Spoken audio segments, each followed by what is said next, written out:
School লাইফে বন্ধু বান্ধবদেরকে শুধু একটা কথাই বলতে চাই, ভার্সিটি লাইফে যাওয়ার পর তোমরা তোমাদের নিজেদের লেভেল বোঝানোর জন্য ভার্সিটি লাইফের যে বন্ধু বান্ধবের সাথে যত সেলফি তুলে তোমরা স্টোরি ভরাট করো না কেন, যতই টাইম লাইনে তাদের বার্থডে সেলিব্রেশন করো না কেন, দিন শেষে কিন্তু আমাদেরকে স্কুল লাইফের ওই বন্ধু বান্ধবদেরকেই বেশি মিস করতে হবে, তাদেরকেই কিন্তু আমাদেরকে বেশি মনে করতে হবে। দিন শেষে কিন্তু তোমাকে সেখানেই ফিরে আসতে হবে যেখানে তোমার মোনাজাতে থাকবো আমরা, তোমার জানাজাতে থাকবো আমরা। তোমার ওই ভার্সিটি লাইফের তোমার লেভেল বোঝানোর যে বন্ধু বান্ধবগুলা, তারা শুধু তোমাকে ফেসবুকে একটা পোস্টের মাধ্যমে তোমার জীবনের শেষ পোস্ট হিসাবে ইতি ঘটাবে।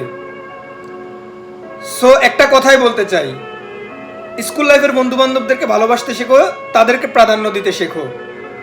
সোশ্যাল মিডিয়াতে হোক কিংবা বাস্তবে হোক, তাদেরকে এখানে রাখো।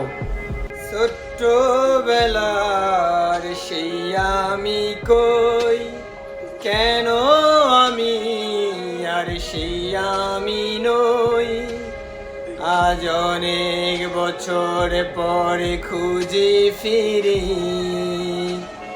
কোথায় আহারে আহারে আহারে কৈশব, কোথায় আহারে আহারে আহারে শৈশব, কোথায় আহারে আহারে আহারে কৈশব, কোথায় আহারে আহারে আহারে কৈশব।